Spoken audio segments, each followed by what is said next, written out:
Nice and tight. Get that belly in there. Let's do this.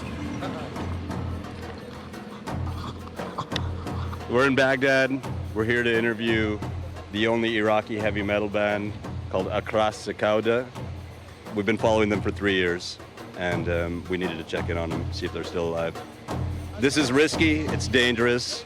People would say it's really fucking stupid for us to be doing this, but, you know, heavy metal rules.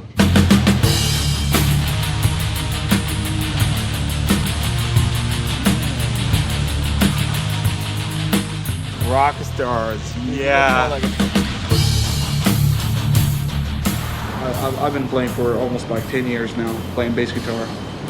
It's kind of a life for me. I mean, I'm so crazy about it. I mean, I would rather play than doing a lot of things in my life, you know.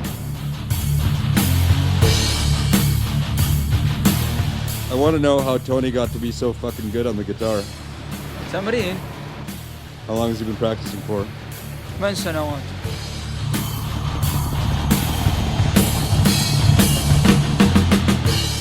You can teach every prisoner how to play drum and smash drum. I believe that they were gonna be turned on to like good citizens. Can't believe how much this instrument helped me. And how did you guys decide to start a band, a metal band? Well, if you really want to know what is the attraction, look around. We are living in the heavy metal world. Yeah.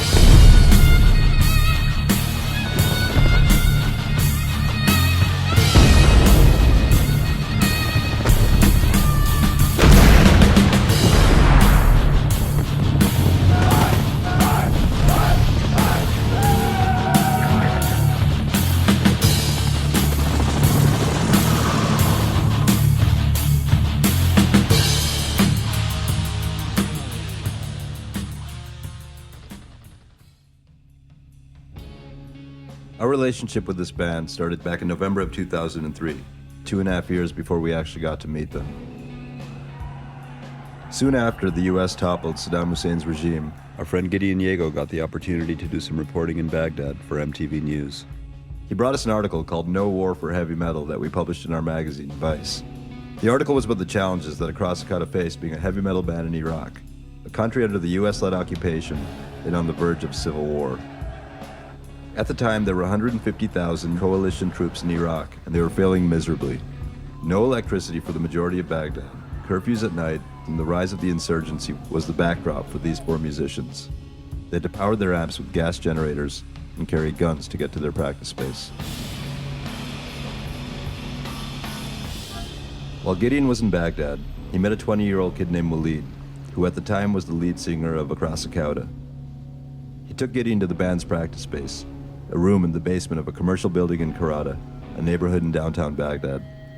Walid, like the other guys in the band, practiced his English by watching American movies and listening to bootleg tapes of Slayer, Metallica, and Mayhem. So guys, I wanted to ask, the big question that I wanted to ask you guys is, are you guys able to get gigs? You know, now that even with the situation being what it is. Can you even get people to come out to your shows, given that it's so... Yeah. Yeah. It's like always, between like 300 and 400, sometimes 500. So have you guys had a concert since the war? Since the war, we did a show. Well, actually, 1, 2, 3 shows we did. Are you guys afraid of anything right now? Right now, for me, I don't give a fuck. I don't know about the guys. I'm afraid what's gonna happen on the concert. No, fuck. What the kind of audience that's gonna be. Yeah, fuck that shit. If I was walking down the street and someone throw a bunch of grenades, some crazy motherfucker, and like, he just like bombing, tear me for pieces, I'll be afraid from that. Because like I didn't do anything in my life, I still young, you know. Would you guys ever think of writing a song now that's like an anti-Saddam song, or? Really, we are not a politic band. We're not like System of a Down or something. We gotta like stay away from the politic. Cause like for me, if I was like watching some like series or something or movie, and like some guy showing up and he's trying like saying news or something, I'll turn on the channel. Cause like for me, I don't give a fuck about the news. You guys just want to rock. Yeah.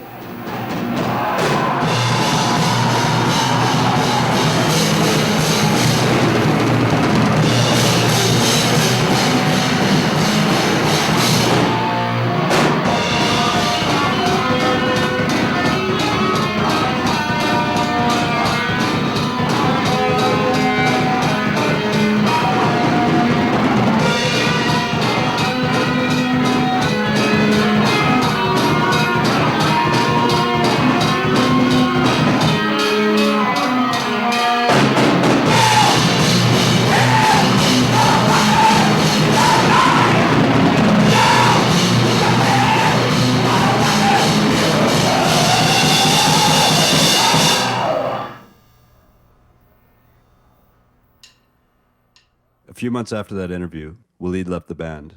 Through some friends outside the country, he managed to get a student visa and fled Iraq for art school in Canada. Walid and the others have not spoken since.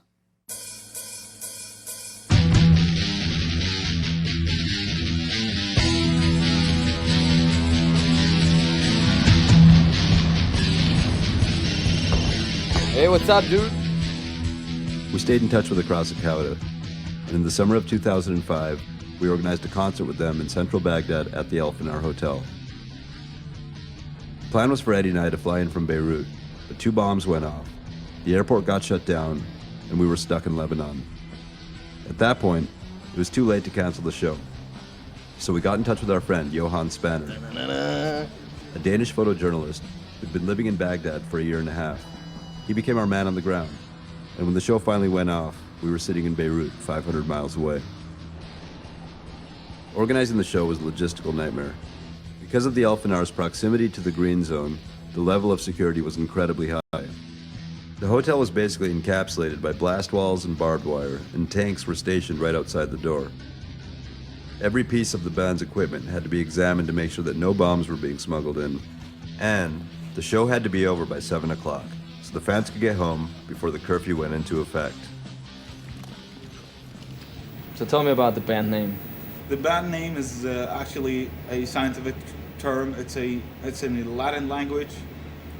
Acrassicauda, which is mean the black scorpion, which is the most, as you know, the most dangerous scorpion. You can find it in a desert, like in Iraqi desert or Kuwaiti desert.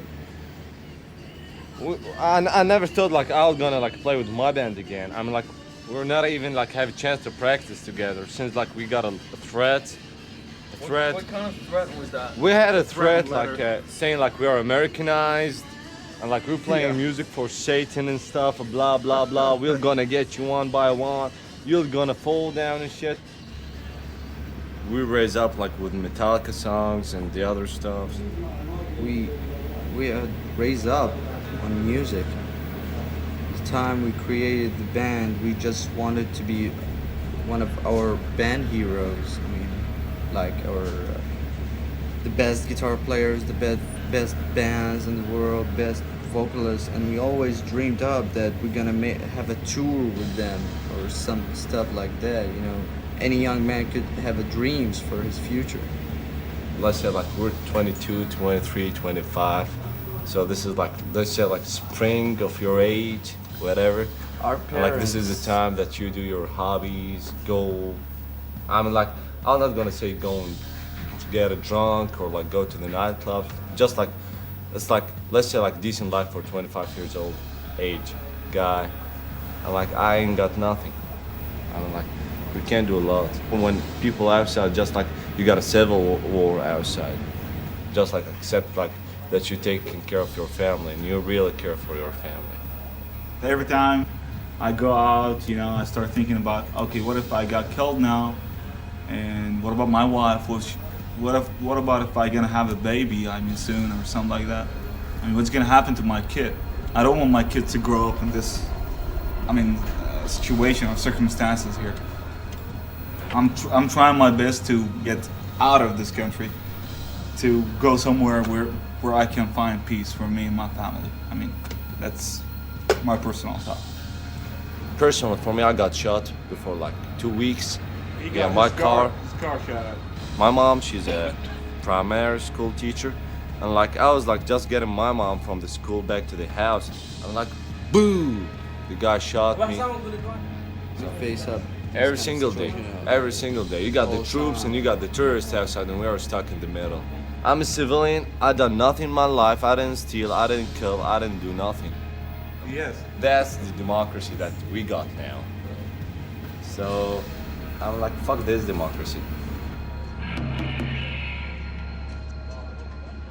So, but you guys played concerts during the former regime as well, Yes. right? Yeah. So how did that work out? Went to the Culture and Media Ministry. So they said, okay, what are you gonna play? We said, hey, we're gonna play rock, whatever. They said, okay, what you got for, Saddam or the regime? And if we're gonna play it without having a song for Saddam and stuff, the security, whatever, capture you and put you in a jail for no reason because they don't really understand what you're doing. So we said, okay, well, I mean, we're gonna play a song for Saddam. Well, the tune wasn't shit, but the lyrics, I mean.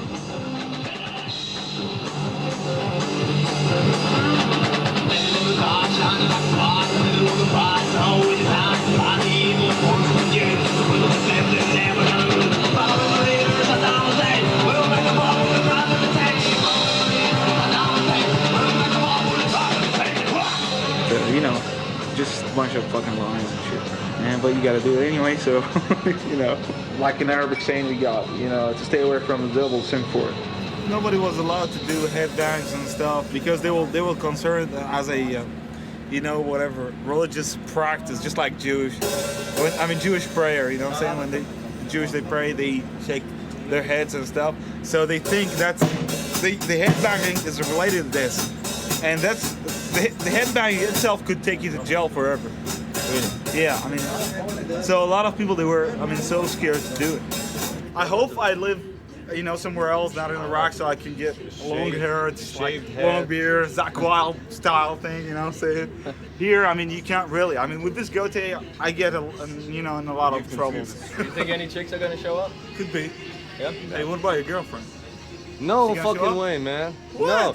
Come on. As I said, man, we got 60 horny motherfuckers who gonna show up down there. that's- We got tradition and culture. So, like, they're not gonna show up. So right now we're facing some problems at the gate. The fucking security that we've double checked with like fucking 5 times over won't let our folks in. So Why won't they let them in? probably because they look like they do, like with Iron Maiden t-shirts and so on. Okay, No it's off. comments. Don't worry about it. It's You got off. more ما sleep. في مشكلة. Okay, bye-bye.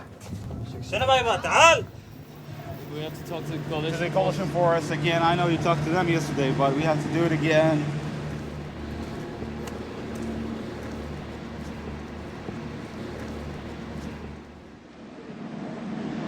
Roger, I have a band here. They are having they're playing tonight. As long as they have their picture ID, and it's legal, not a problem. Okay, that's cool for us. Hey, thank you guys. Appreciate it. I know you talked to them yesterday, but these guys keep forgetting stuff, you know? Yeah. They don't really. Okay. So. Basically everything's set up. We're done for now. We're like, let's say, 100% ready for the concert. What? No, this. Oh, great.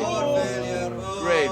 We're gonna hold the conference on a generator, an own hotel generator. This is not good. This is not good. Completely not good. So what? When did you play your last concert? A year from now, man. We played Yeah, people want, but we can't. Right. You know, but Everyone we can't was find. like, dude, Yeah. is it safe? I was like, yeah. No one's gonna blow us up. I was like, I'm hoping, man. Yeah, What, the guys you invited or what? Yeah. I'm like, I'm hoping. If we go together. Yeah, metalheads forever.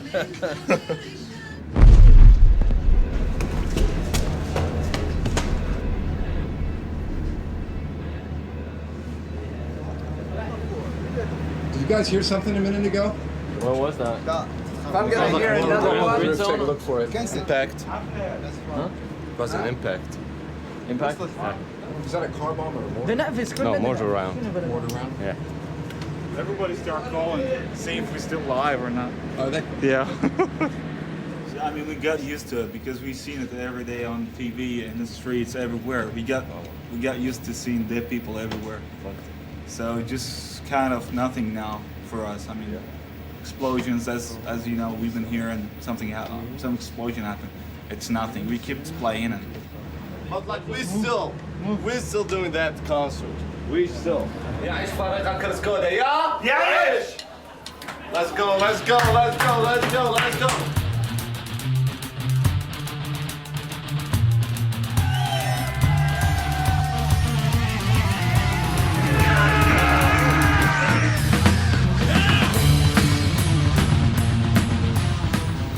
feel like you've been like caged, like there's chains all around you.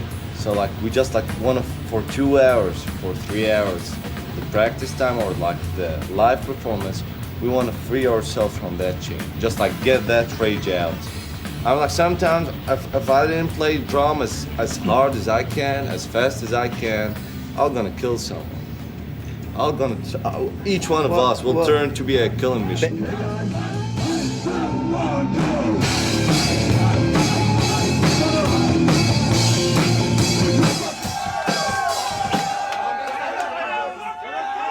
What's going on?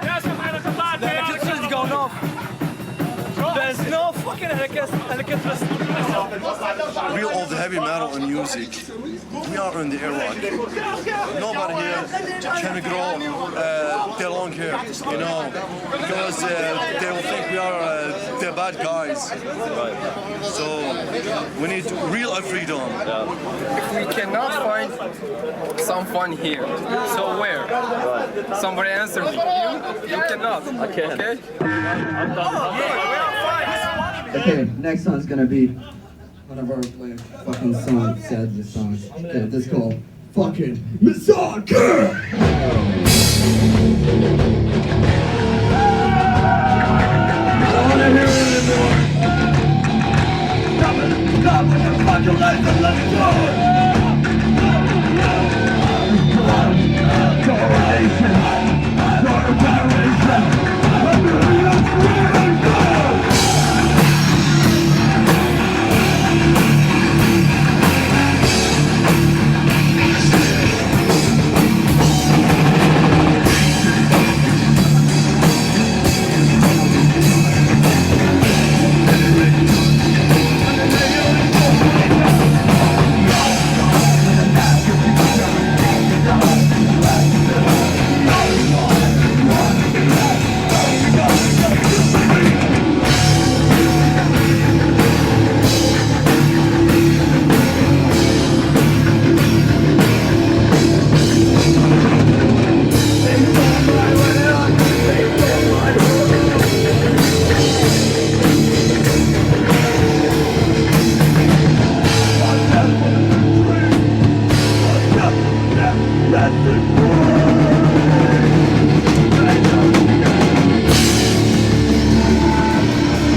Despite all the challenges and difficulties of setting this concert up and the war that was going on everywhere outside of the confines of this hotel, the show went off, and the fans that came had a great time, and they had a brief reprieve from the violence that was surrounding their lives.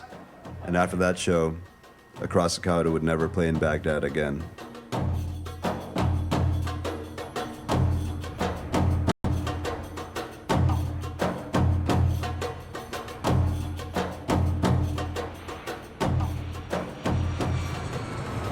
Our obsession with the band continued to grow, and finally, after a year of deliberation, in August of 2006, when Iraq was basically in full-blown civil war, Eddie and I decided to go to Baghdad to track these guys down and see if they were still alive. We bought a $610 Euro ticket one way to Erbil in Kurdistan. This plane brings us there tomorrow morning. It's really difficult to get visas. They wouldn't even let me in the door of the embassy. But this is what we're doing. We flew here into Frankfurt to get the only flight into Erbil from Europe, and apparently you can buy your visa on the ground in Erbil in the airport. It's a massive loophole in Iraq, and it's called Kurdistan. Smuggling ourselves into Iraq through the loophole, and with no way to get to Baghdad. We'll fly, but we don't know when. To avoid being shot down by Iraqi insurgents, the pilot must stay at 9,000 meters until the plane is directly over Baghdad airport, then bank into a spiraling dive, straightening up just meters from the runway. if you're looking out the window, it can feel as if the plane is in a free fall from which it possibly can't pull out. The only thing worse than the view from the window is being seated next to someone who hasn't taken the flight before. During one especially difficult landing in 2004, a retired American cop wouldn't stop screaming, "Oh God, oh God." I finally had to slap him in the face on instructions from the flight attendant. It's today's Time magazine with the Baghdad Diary, and it's probably not the best thing to be looking at before flying to Iraq. I feel sick to my stomach. I was feeling calm about this bit, and now I'm shitting bricks. Thanks. I'm freaking out.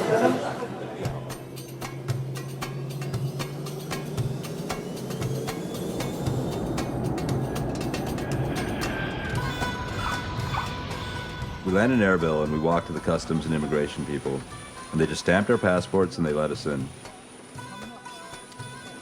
Eddie was filming as we walked off the plane. We hire a taxi, and about a mile later we get pulled over by a bunch of guys with guns. And that's how we entered Iraq. Being questioned, going through the camera, and being forced to erase everything that we'd shot thus far. How many minutes did you record it? About 2 minutes, just from here to there. Okay. There were two ways to get to Baghdad from Erbil, driving or flying. And due to the rise of the insurgency and the roadside bombs, we decided to fly after spending a night in Erbil. The corkscrew landing was actually not such a big deal. The Americans have expanded the perimeter around the airport, and instead of doing a nosedive, the pilots do these big wide circles as they land. As soon as we arrived at the airport, the first question they asked us was, "Have you guys ever used guns?" And then they gave us these flak jackets, and they said, "Be prepared to be shot at. You'll probably have snipers shooting at you." And they said, "Your car is full of guns." This is basically a gangster's paradise. There are people getting kidnapped every day. There's upwards of 300 people getting killed every day. All right. You're not allowed to wear seatbelts here because it's an obvious giveaway that you're a foreigner.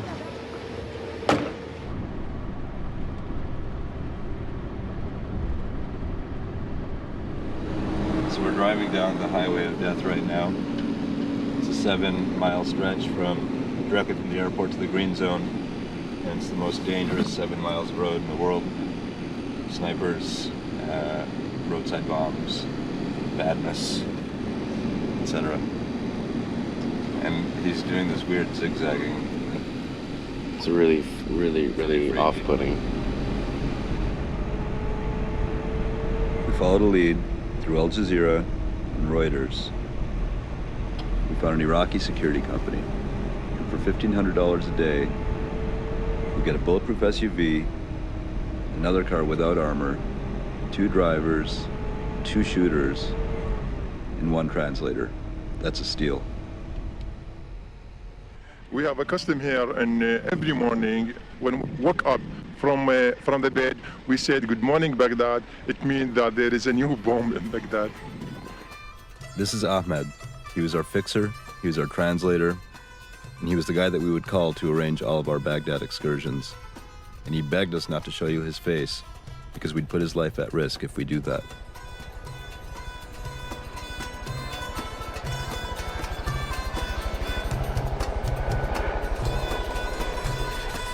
That's the Elfnar Hotel, where we had the Vice concert in Baghdad last summer. When they bombed it, threw grenades into it. Are you sure that's not what I shoot? Yep.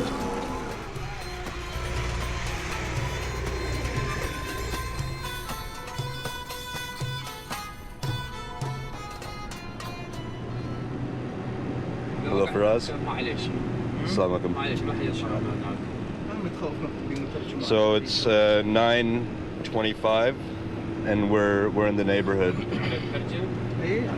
We'll be there soon. Are you there? He hung up on me. One of the most dangerous things is speaking English on the street.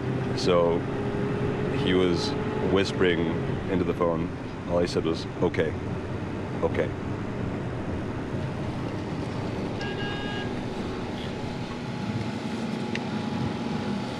The entrance to this hotel is really sketchy. We have a meeting with whom? His name is We're Firas. meeting someone named Firas who's in there with يقول لك شخص اسمه فيرس. Although we'd been in touch with the band for 2.5 years, This was the first time we'd met any of them face to face, and we needed to gain his trust, so we had to meet Faraz on his terms at a place where he felt safe. What's up, dude? Yeah. So, and this is the lobby of the hotel here. This is the cafeteria. The lobby's out there, and Tamara Hotel. I don't know if you guys familiar with, but mostly of the reporters comes here. This got blown up last year by a car bomb. I was here. I was a big mess. I mean, it took a whole fucking like 3-4 houses, totally destroyed. I mean, you know. Are you working right now? Yeah, I got a little computer store in downtown in the city. Are there any other metal bands right now? No, there's projects, you know, for metal bands, but nobody could have made it.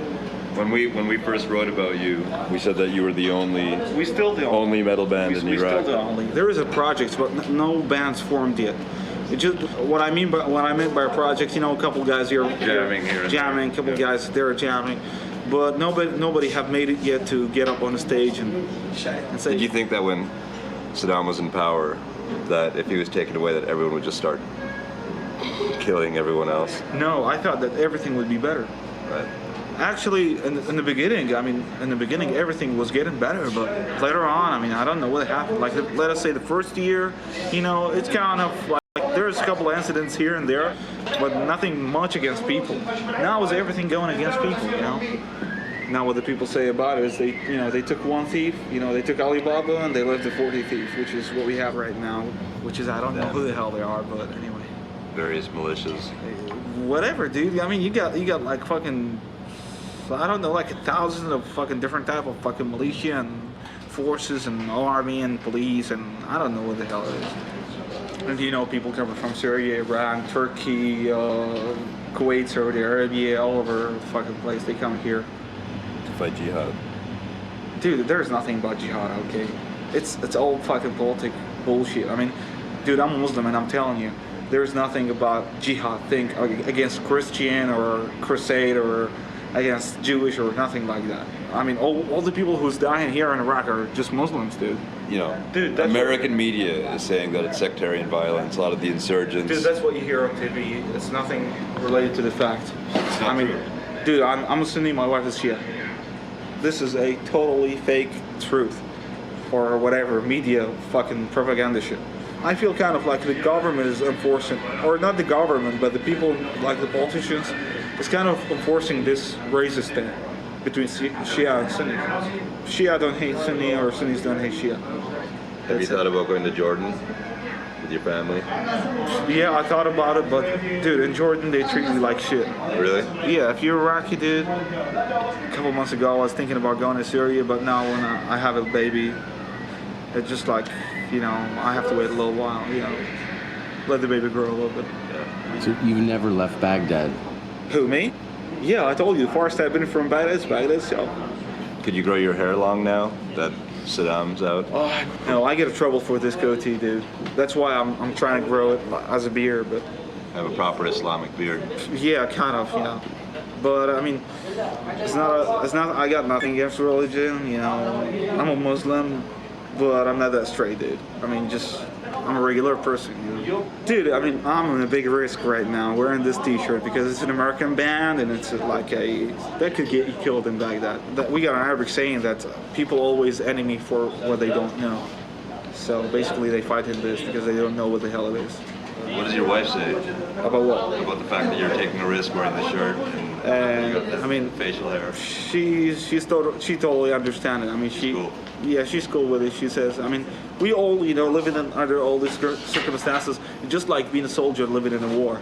You could die in any second, so no matter what, you're wearing your helmet or not, you're gonna get shot. I mean, so it's the same thing. I mean, I wear this, I wear that, whatever. I go there, here. I mean, I believe in my destiny. If it's my time, it's my time. It's my turn. So that's it. But you're ready to die. Yeah, I'm ready to die. You know, just like it's just, you know, when you reach this level of being hopeless, you know, you go cool with it. You know, you live your life. You live every moment you got, and then you don't think about when you're gonna die. You just, I'm living today. You know. This is what life looks like here. Death on the road, dude. You know, my experience in Baghdad is what I imagine prison to be like. I've never experienced a level of fear and paranoia so high anywhere, where no one trusts anybody, everyone's watching their back. You know, Baghdad is on lockdown. They have a curfew at 9 o'clock every night. You have to be indoors. So we drive around during the day, check out carnage and destruction, and then come back to our hotel. We'd sit on our balcony and we'd smoke cigarettes, and we'd look out into the darkness and we would see flames and the occasional bomb going off and Apache helicopters flying right by our hotel. It was an incredibly surreal experience. Whoa. The nights were hot. It was like somebody was holding a fucking hairdryer to your face at all times. Just be honest, can we go anywhere in this city? No. On your own? No. I don't guarantee it. Did we make a mistake by coming here? Yeah, I don't know.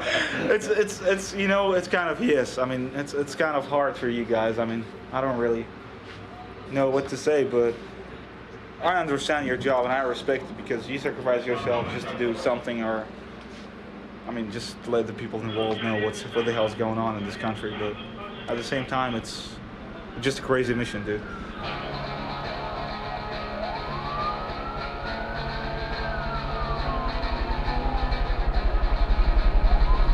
We haven't seen any journalists around. We've seen 2 camera crews, but they've been filming inside of our hotel. So they send out Iraqi camera crews to film an incident, and then the Western journalists just talk over it and say 12 people were killed when this bomb went off in a market. It's really virtually impossible to do any kind of real reporting on the streets because you can't talk, you can't meet Iraqis. They're afraid of you. They run from you when they see you, and you're an instant target.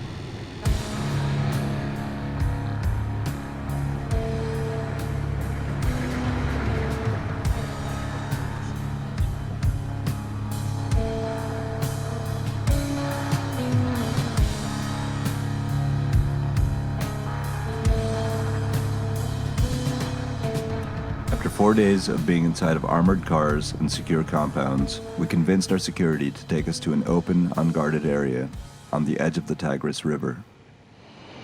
So if you look right there, that's our hotel in the background. And every night after curfew, we sit out and we look over the city.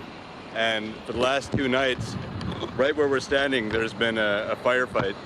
Cars driving, people shooting at each other, and today we drove here, and it's the first time that we're standing out in the street filming. And they say it's safe now, but I beg to differ because there's been so much activity here.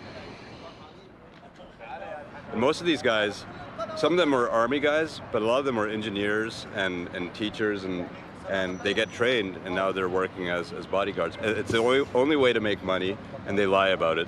So none of their friends know they do this. They leave in the morning and say, I'm off to work in the shop today. And then they go and they pick up their AK and they drive around and they risk losing their lives every single day. If it's not safe, we can't bring you here. Right. So we know that's a safe area. But the sniper, we don't know where they But it's time to go now. I think so. Why? Because maybe, I told you, because some of journalists' work, it's difficult sometimes. So not all the times is free, not all the time is safe for them, and for the guys that protect the journalists also. If we stood here for 2 hours, would we be kidnapped or killed? Where we are right now.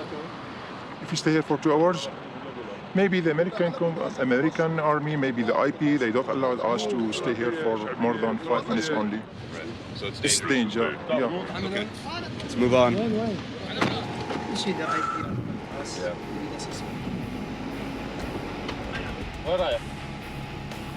Yeah, they follow us. They're following us. Turns out Ahmed was right. As soon as we left, we were stopped by Iraqi police cars. The problem is that there, nobody knows who they can trust. What looks like Iraqi police might actually be a private militia. They get the cars, the uniforms, and the guns, and then they go out on their own and turn into vigilante madmen. At that point, we really tested the limits of our security guys. They put us back in the cars and took us to the hotel. And that's when we knew what our boundaries were. Because our Iraqi bodyguards, who live in Baghdad, were now bad tripping. This is our vice company lunch today. It's our militia. We pushed the limit with them. They got pissed off.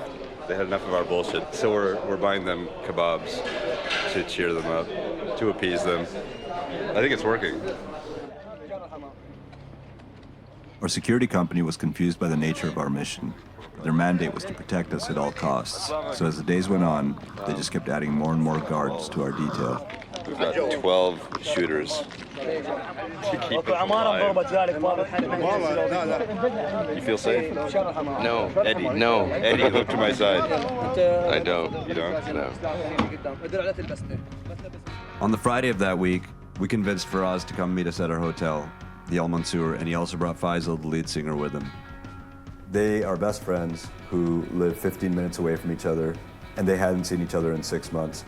That's a sign of how bad things are in Baghdad, that people who are really close to each other won't take the risk to see one another for fear of losing their lives and taking unnecessary trips out into the street. What do you think when you look out our window and you see, Baghdad from this perspective? Has it changed much? Does it look different? I mean, look at it from the top of Baghdad, you would say everything just simple and easy, just a regular life. People walk in, cars goes by, and everything just normal. Once you get downstairs and talk to people or just walk with them or whatever, you just like in a dream, and then you go to a nightmare. The problem is you can't wake up, you know what I'm saying? Are you guys surprised that you're still alive? Hell yeah, dude. It's so amazing that we still talking and breathing and eating and laughing sometimes. So where are the other guys from the band? Are they around? The guys who left is just me and the lead vocals, Faisal. Tony, he's in Syria. He's been there for a year, working, trying to support his family and also finding a good place for the band just to go to and start their new beginning there.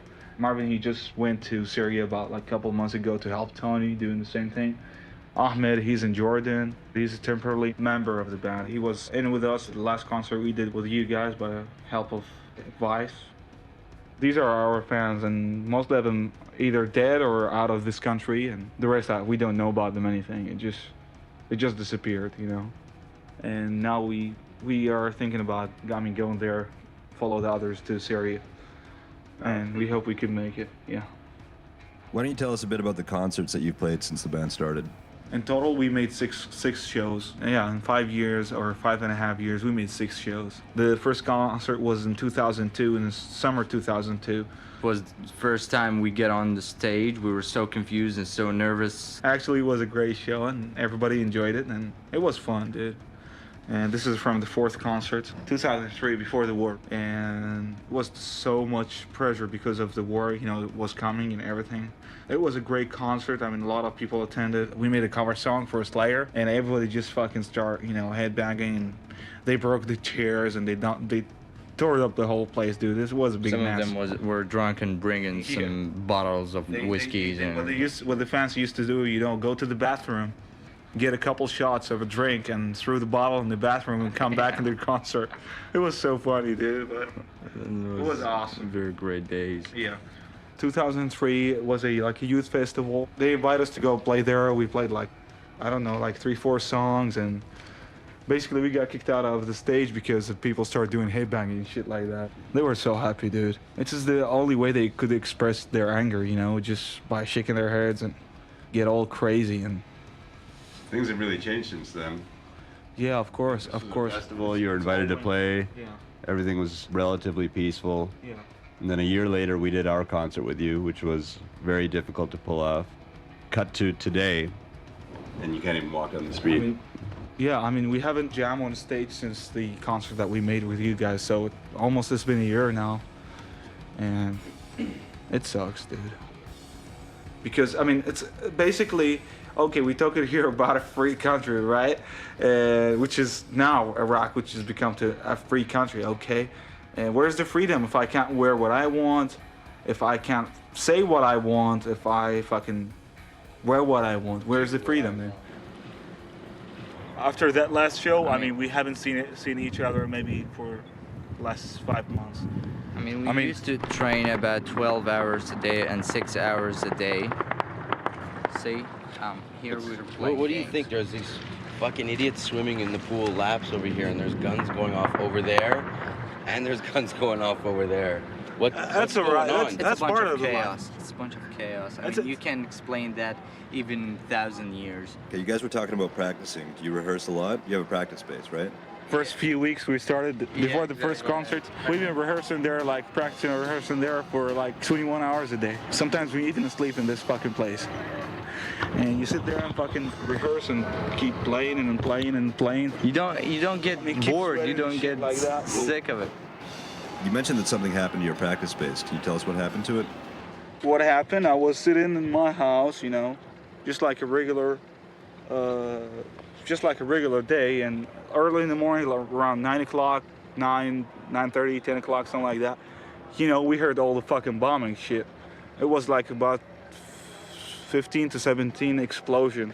Everybody's fucking freaked out, you know, trucks is running forward and backward, fire trucks, police, man, all kind of fucking forces, and then, you know, like, there, I didn't care because I didn't knew that was my store or my fucking garage who got blown up, or the building itself.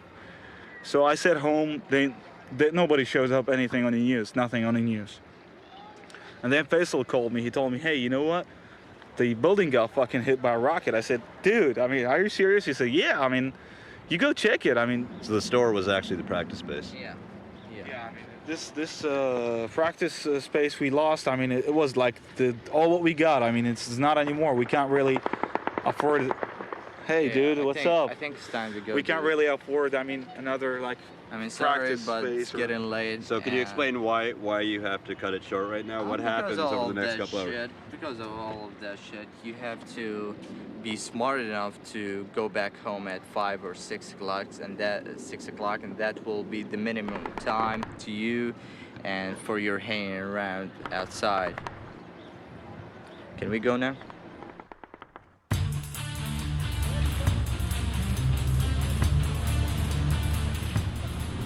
So we're going to the practice space right now. This is the place that the band described as where they would go to escape from this life. And it got hit by a Scud missile or something. And they lost everything, their amps, their guitars, their basses. So we're gonna call Firas and ask him to meet us there. They're very, very nervous about it. They don't want to get seen with us. It's a little danger here. You cannot walk here. No? It's a little danger, not very, very dangerous. But you can meet him. Choppers. So getting anything done is really hard. We're just trying to get to the practice space, but so far it's not going so well. And just being out here is really tense. The streets are blocked off. I just want to go see a practice space. Is that so much to ask for? Hey, here he is. What's up, man? What the hell, man? Too many people? We didn't know they were going to come. Too many people, street is blocked, the building itself is blocked. But anyway, I got it all on video on this. Okay. Here with the CDs. And I'll describe everything to you. Great. Do you want to come with us? Of course, sure. After people see me talking to you, like, I mean, you know, you look shady with your shady car. So why don't you just get in with us? Yeah, that's what But there's a guitar shop. Yeah, there is a guitar shop, and it's all closed because they got threatening for selling guitars. No. Yeah, dude, believe it. Okay, this is Karate Street, as you see. This building got bombed on the same day that our buildings got bombed. Oh. Now, so you look to the left side, right here. You see, this is the gate of the building. This is the alleyway. You could shoot it through the alleyway. You could see the damage that happened to the building. Now, look, keep looking. Look through the alleyway. Oh yeah, there it is. Here where the rocket hits. So you don't even have a base anymore. Your base got destroyed. They got fucking totally destroyed. See, that's what left of it. I had to dig for a day in the fucking rubbish and shit to get what left of it. Wow. This is the video we made about the building after it fucking got bombed. And we made the video after 2 days because the building was kind of concealed by the police and the people, you know, like trying to get the dead bodies out of it. That's just the first floor. I mean, the underground floor, which is the basement where we used to rehearse and used to be our practice space.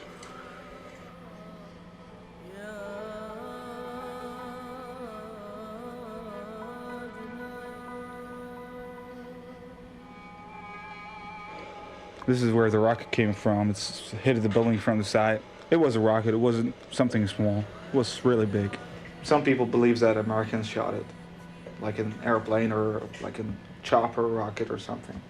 Missiles has been created for wars, for destroying enemies' bases and territories. Even if they do have a war, this is not a war zone. This is not a war. This is a fucking civilian zone. Where the fucking rocket landed, this is just a civilian building with fucking stores and clinics and shit like that. How many times have you watched this? The tape? Basically, I watch it daily. You know, to keep my fucking anger, growing, you know, because I'm fucking pissed off, dude. I don't know what to do. Just like, dude, I'm totally ready to do something. It's hard, but we got nothing to do about it, you know. Yeah, we have to live with it. You know, you can't tell nobody. Who are you gonna tell? Anybody would give a fuck? No, because it's not their matter. It's your fucking personal issue. You have to deal with it every day. Anybody from outside Iraq, nobody could live under the same circumstances that Iraqi could live in. Nobody could live with death every day. No matter who you are, no matter what you are, no matter what shape you are just fighting for your life, fighting for your own sake. You just want to do something and nothing in your hands to do. You just feel like you want to explode up or something. I bet you can find more suicidal motherfuckers out there in the streets more than anywhere in the world because of all this fucking disappointing things that happens every day and day and day, and the fucking fucked up routines and shit like that. You know, you have to deal with the same shit every day. You have to deal with fucking death and fears every day.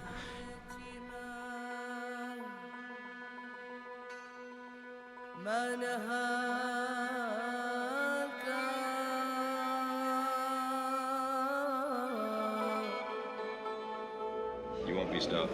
No, nothing could have stopped us because it's nothing about dreams. It's nothing about this. It's about us. Being there. You know, we alive. Nobody was expecting that in Iraq heavy metal could exist, but we did. We changed the fact that there was nothing here, and we started it. We're not gonna stop. We left Faraz and Faisal behind and got out of Baghdad feeling helpless about their situation. But we told them that if the band ever got back together, we would help out in any way that we could. 4 months later, we get an email from Faraz saying that Acrassicauda has gotten back together and they're all living as heavy metal refugees in Damascus, Syria. Check, check. Great. We're on. We're on. The rock and roll refugees are playing their first show in Damascus since they got out of Iraq and have reunited with their mates. And we're gonna go see what heavy metal in Syria is all about. Let's go, buddy. Okay.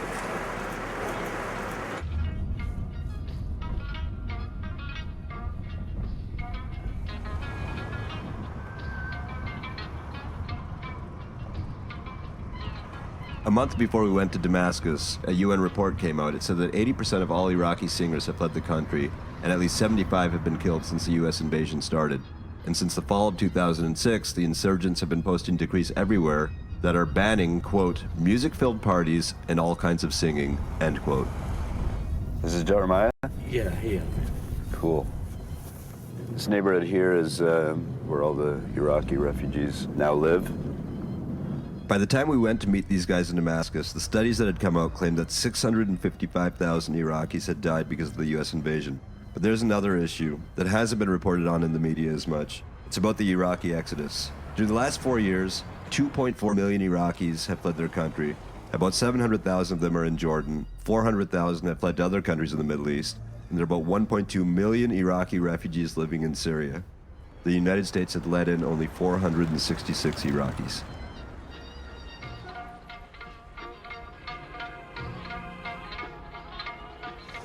Assalamu alaikum. Salam, Shonak. How are you, buddy? I'm fine, dude. It's good to see you, man. Does it? Really? You miss home. Well, all he told me is that it sucks here, and he misses home. He misses the war zone that he just escaped from. Yeah, dude, I miss the fucking bombing and shit like that. It's part of my life, dude. Yeah. Is this where you live, in this neighborhood? No. This is where all the Iraqis live, right? Most of them. Yeah. You came with your wife? Yeah, I came with my wife and my little baby. Kid. Wow. When's the last time they had a concert in this neighborhood? This is the first one. This is the first one. They've never done a concert here before. No. It's cool. All right, so who do we got here? This is Faisal. He grew his hair out. How you doing, man? Sir, we're trying to meet you with Tony, the lead Tony, guitarist. hey, really nice to meet you. How are you? Very nice to meet you, Marwan. Eddie, what's up? How you doing? Tell me, was it hard to get in to Syria? No. No, it wasn't But hard. the way to Syria was too dangerous. all the way from Baghdad to the Iraqi Oh my God. It was like in the road, like three buses got robbed, totally. I mean, you see the buses stopping there, and nobody's there, no people, no clothes, nothing, nothing my at God. all, just the bus by itself, in the middle of the desert. We got dropped in the beginning, I mean, from the bus organizer who bring us here. He took treble the price from us. And we were lucky, we made it. How long did it take to get from Baghdad to the border? 16 hours. So you were freaking out for 16 hours. Exactly, yeah. I was. And you were together. Yeah. But you did it. You got out. You guys are reunited. 2 years. We're gonna do the setup thing. And we're gonna set up and things. We have to hold out because we're gonna start around 7. Okay? Excuse us. Look. Oh. It's nice here in Damascus. No bombs going off. This country is on the State Department's list of countries who sponsor terrorism. It's technically slightly beyond the axis of evil. I think it's good vibes. Police. Passport. Next stop. It turns out he was part of Syrian intelligence. There are guys like that roaming around Damascus everywhere. They stopped us because of our camera, and apparently we got off easy. But I live in New York, and I'm Canadian. I kind of feel like we should go back downstairs for a while. I really didn't know what to expect when I was going to Damascus. We didn't know if it was going to be 1,000 Syrian metal kids going crazy or if it was going to be a total bust, and it was somewhere in between and closer to the latter. It turns out there is no metal scene in Damascus. So these guys have moved there. They're living as refugees. Their sole goal in life is to play heavy metal, and they have no audience to play to. Yep, we're still worried because there's not that much of audience down there. We made a decision, all 4 of us, that if this concert will make if we made a big gig down here, we'll last forever and we'll keep playing the music because the whole situation are different for us right now. You know, the economy, the financial thing and stuff because we are foreigners down here. So probably this will going to be the last gig for Acrassicauda. All right, here it is. Perhaps the last Acrassicauda concert ever. News to us. The concert's going to happen in about an hour. They're finishing up the setup, and they're playing mostly covers tonight because the people here don't know anything about this band. They're going to ramp up towards playing a set of originals. It's like Iraq was before the war as far as heavy metal goes, in that people were afraid to support heavy metal because the government equates it with Satan worship. So the flyers don't even say metal on them. They say rock and roll concert or something like that. Acrassicauda. Rock.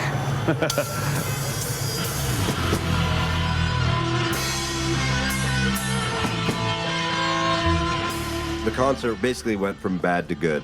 It started off with the final countdown by Europe, which was a real bummer. And then they started playing better covers. They played some Guns N' Roses, and they kind of freaked out when they played Metallica. Okay, this song's called Fade to Black.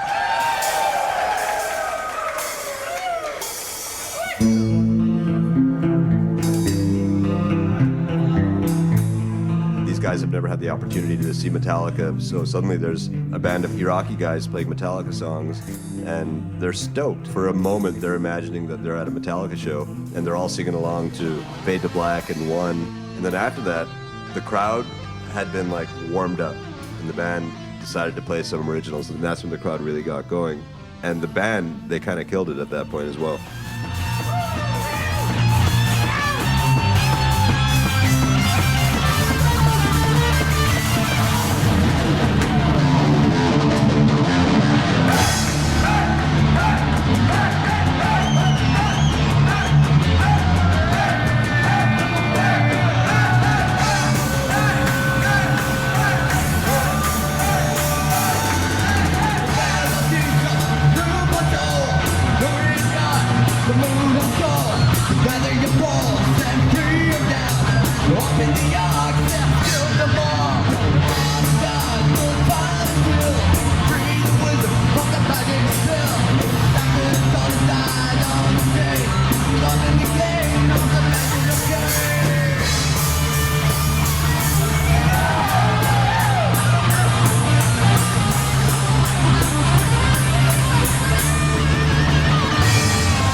I'm sorry, I have to admit it, and I hate that when I'm wrong, but Acrassicauda will play again. So Metal Up. They're not breaking up. Nope.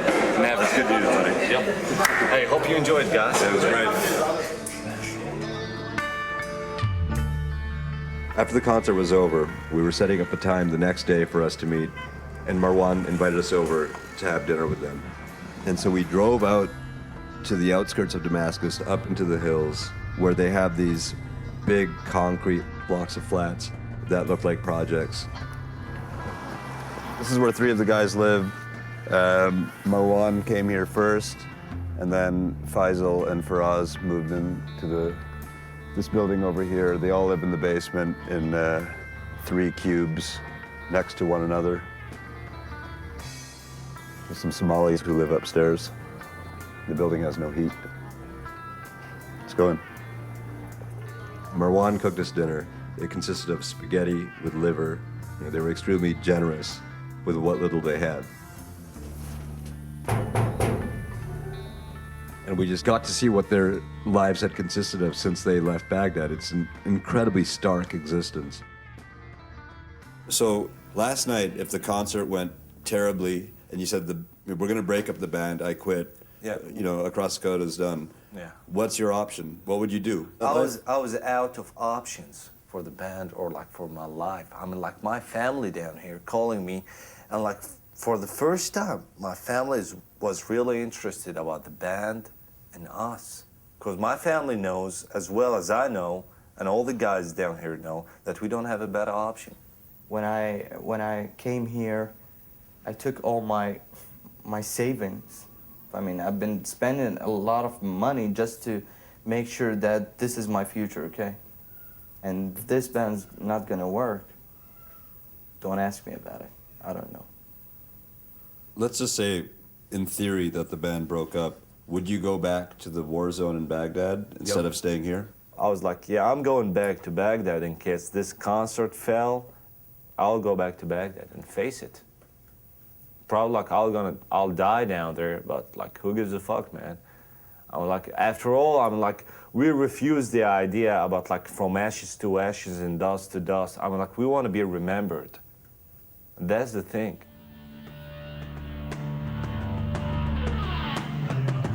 Just like Faraz, Faisal, and Marwan, about 3,000 Iraqis continue to flee their country every day. Technically, they're refugees, but they're not refugees in the traditional sense of living in camps and being malnourished. It's a certain segment of Iraqi society that's getting out. It's mostly those with education and money, and that's caused a huge brain drain in Iraq. And once they get to places like Syria, they're not allowed to work legally. All this is creating what some organizations are calling the fastest growing humanitarian crisis in the world. What's life like as a heavy metal refugee? Bad. You see this place that we were staying in, this is the place that we had our rehearsed for the first concert in Syria. And it's like 3 meters underground, man. I mean, like the situation in Iraq is getting like bad to worst, like to horrible, and like we don't know. I mean, like my family calls me like every week or something, and tell me like, don't get back to Iraq, don't get back to Iraq. The situation is like horrible down here, and I'll be like, for how long? What I'm still not happy about it. I mean, I left my family down there suffering still. I mean, they were supporting me from all sides. They've been telling me, just get out, live your life, just go. I mean, like I worked like in a few jobs. I mean, like probably a couple or 3 jobs down here, and now I know how it is like to be a foreign, an Iraqi person, actually, not even like foreign. Right. I'm like, we're not even like in the level of the foreigners down here. We are like down the level of the foreigners. Because, you know, too many Iraqis down here, like, I guess like kind of like the Syrian people is kind of pissed off of having like more Iraqis because all that like, you know, affecting their economies and they don't have like a great economy down here. Right. So I went down there and I worked in these like stores, like washing dishes and clean up floors, selling like stuff to people and knocking on other like strange people doors and like offer them stuff. And I was like, and they pay like real low and they're using you most of the time because they know that you don't have a better option. How much were you getting paid per hour? Fucking, it's like real shame. I mean, like $100 a month, man. And let's say we're talking about like 12 hours working a day. 6 days a week? Yeah, and you don't have, no, 7 days a week. As like, you're out of the death and destruction for the first time in years. Yeah. You have a wife and a kid that you brought from Baghdad as well. Yeah. What's the vibe now? Are you guys happy? Life as a, you know... It's safer. Yeah. Here, it's safer, but it's not a happy place. I mean, just like what they said, I mean, my friend says it before, you have to start over again. You have to start building everything from nothing. And basically, you got nothing. You're below zero here. Because in Baghdad, you had the zero. You had your friends, you had everything. But here, you have nobody except you and your music. So you have to build it up again from nothing at all. I can't, because here, I mean, whatever I do, I don't feel like home. You know what I'm saying? We ended up spending about 7 hours with them in this really, really cold room that had no windows. At the end of the night, they basically said, we're a band, and what we want more than anything in this world is for a record to come out. And they said, if you guys were serious in your offer to help us, what can we do? We said, look, go out there, find a studio, we'll record some demos, and we'll take it from there. So Marwan picked up the phone, started making calls and chasing leads, and finding out where you could record a heavy metal record in Damascus. معلم بدي أسألك شي سؤال.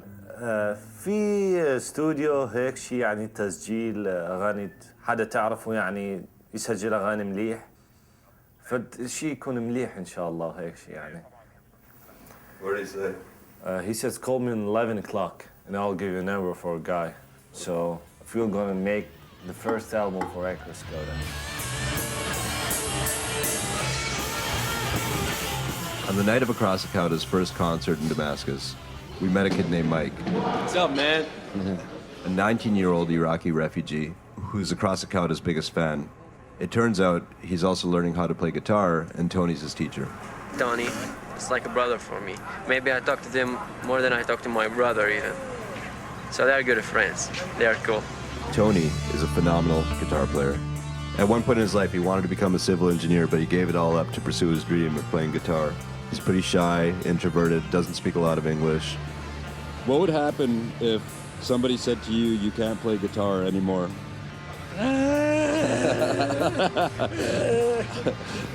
No. I can't stop. You can't stop.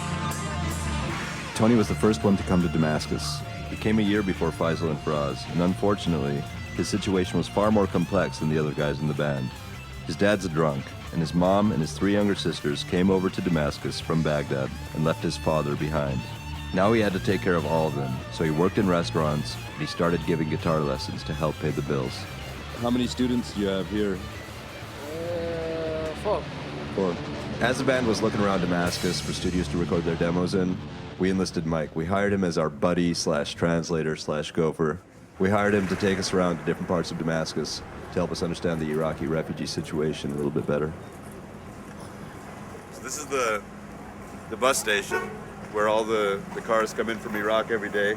These big gas-guzzling Suburbans barreling through the desert. And they go through Mosul and Fallujah, and it's apparently a real nightmare. The guys in Acrassicauda, they did this trip. They're not letting us shoot here for some reason. We have to get permission from the Syrian government, so we're trying to bypass that right now. So how do you like it here? How long have you been here now? 7 months. Do you have family back in Iraq? Relatives, yeah, in Iraq, yeah. Every Iraqi family in Iraq lost someone from their relatives or from their family. Bad things in Iraq, that's why we are here. Iraqi people don't deserve that, you know, what they're having with them. It's bad. You believe in God? Sure, I believe in God, but I started not to believe in God after what happened in Iraq. Because where is God? He must support us, right? What happened in Iraq. But I think that things will get better after years, after many Iraqi people die.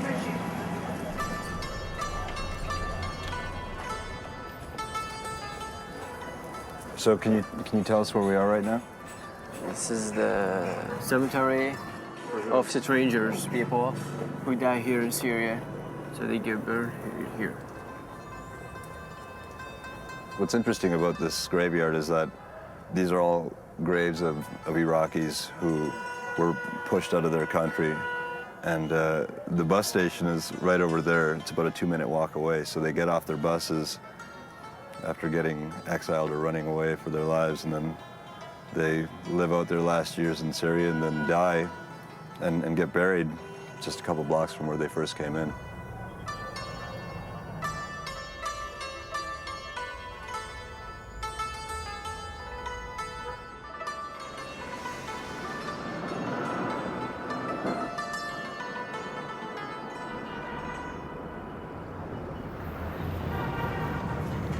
So we're on our way to the studio. We're trying to record a heavy metal album in Damascus. I'm not sure if it's ever been done before. In the oldest inhabited city in the world. I think that they would have gotten around to recording a heavy metal record at some point.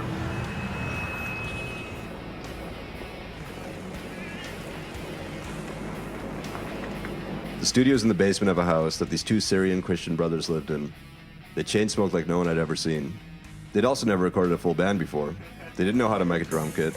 They'd only ever recorded traditional Arab music backed by shitty synthesizers. But they were up for working together, and at that point we didn't have any other options anyway. Assalamu alaikum. Wa alaikum salam. Kefir? Kefir? Meh. Meh. What's it like? Your first time recording ever? Ever. This shit is rocks, man. Yeah. This shit rocks. Yeah? Really Dig excited, it? man.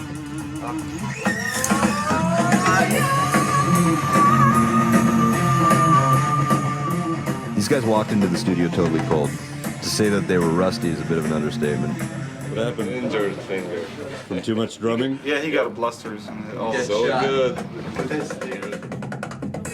Where they were living, they couldn't practice because their neighbors were always complaining about the noise. Not to mention that they'd never even been in a recording studio before. And the idea of recording one instrument at a time was totally foreign to them and threw them off their game. We just had a couple days, the clock was ticking, they wanted to record 6 songs, and they ended up getting 3 done.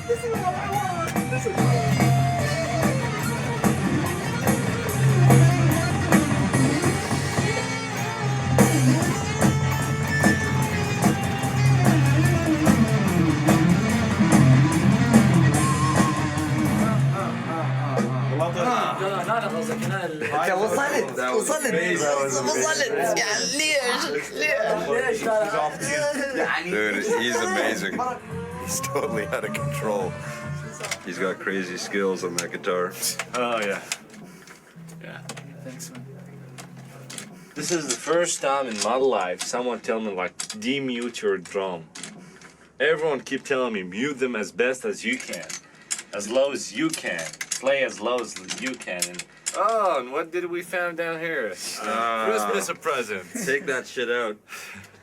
Oh yeah.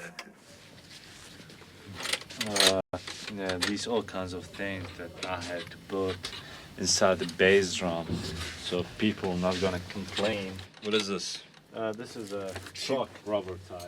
The jean jacket? Yep. You just got used to playing your drums like this over the years. You know what? I think it's gonna start sounding better now. Hopefully.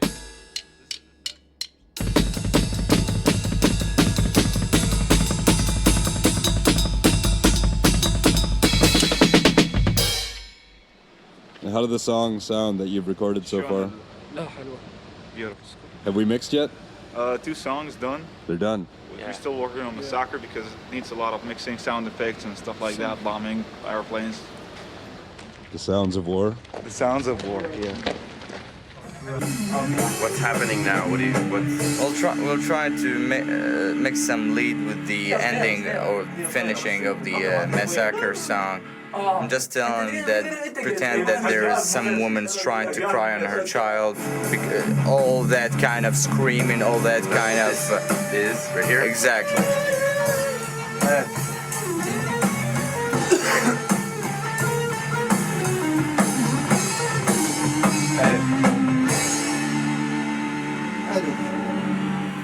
Massacre. This is a song talking about the war since whatever. And you're gonna hear the lyrics. Yeah, it's منذ أعوام مضت ابتدعوا أسلوبا جديدا بقتل الأبرياء الأطفال الشيوخ والنساء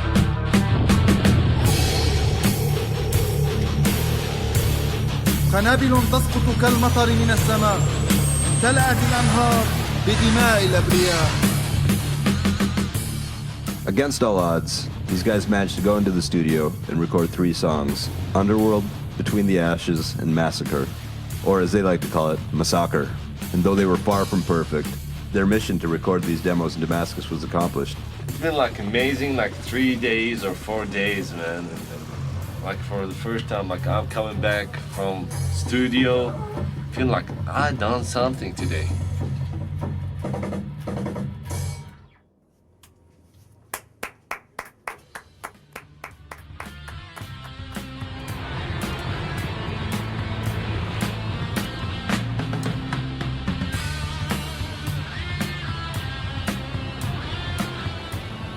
If you think about bands in the West, bands in Brooklyn where our office is, they're all so spoiled compared to Acrassicauda. In fact, we're all spoiled compared to these guys.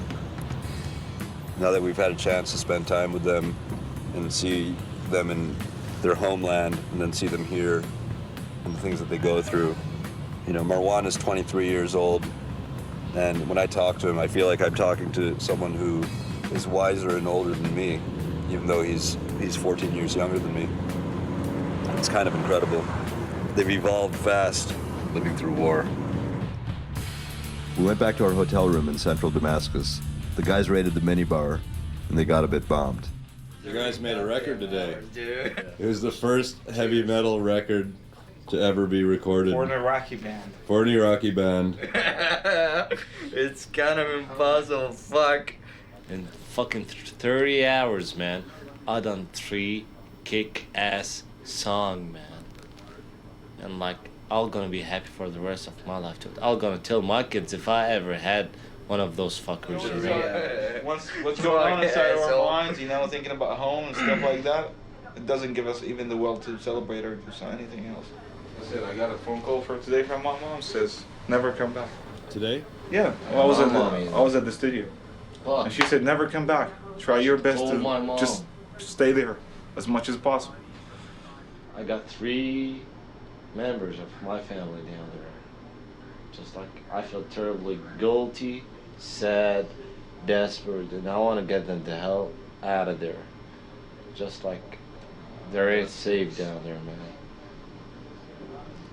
And I was like, there's people like fighting in wars, there's people like healing injuries, there's people like fixing stuff, there's people building stuff, and I'm making music. Rock on. What we witnessed in Syria was, for lack of a better way to put it, the consequence of this war. What happens when the Americans invade Iraq, it displaces millions of Iraqis, and then they go live as refugees in other countries? As Faraz said yesterday, they're less than zero right now. In Baghdad, they knew what zero was.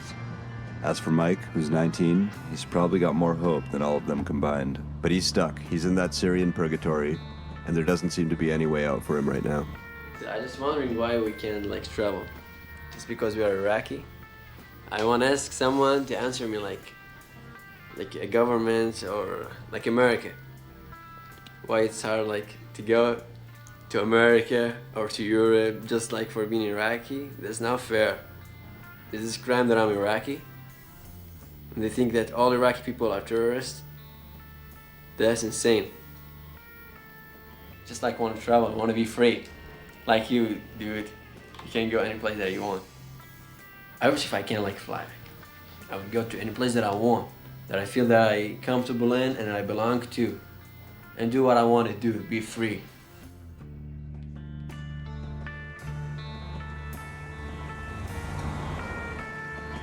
Before we left Damascus to come back to New York, the guys from Acrassicauda asked us if they could watch some of the footage that we'd shot in Baghdad.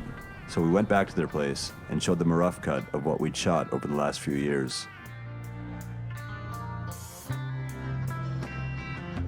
We're in Baghdad. We're here to interview the only Iraqi heavy metal band, Acrassicauda. Yup, that's We've us. been following them for 3 years, and we needed to check in on them, see if they're still alive. The journalists are all staying in here. I They, don't know have Iraqi which guy can be so fucking dumb to name a band like this. Fucking 11, just like me pronouncing Mississippi or something, man. Fuck, man, I miss Baghdad. I miss Iraq as well, man. We are watching it just like we're watching other bands. Yeah, exactly. Good job, man. This is fucking awesome, man.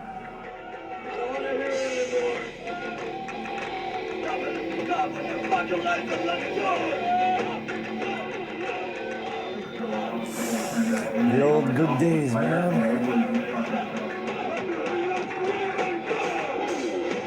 It started off really fun. They were seeing footage of themselves, playing these concerts, hanging out in Baghdad over the years. But for Marwan, it was the first time he saw images of their old practice space, which had been bombed since they moved to Damascus. For 6 years, man. We've been like bounded to this store, man. That's the guys went to. They were hanging out with their music teacher. This is where the rocket came from. It's hit the building from the side. It was a rocket. It wasn't something small. It was really big.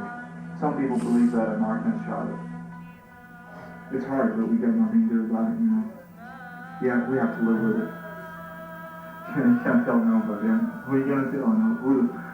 Anybody would give a fuck? No. Because it's not their matter.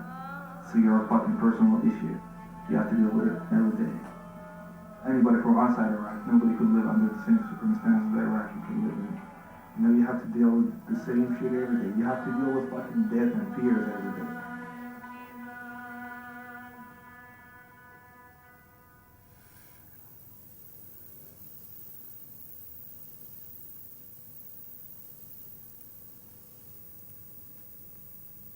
That's all of it, right? Oh, yeah. That's the Till now. material so far. Till now, yeah. Shit. Dude, you got me in the mood. Shit. Oh, man. I remember all that shit, dude.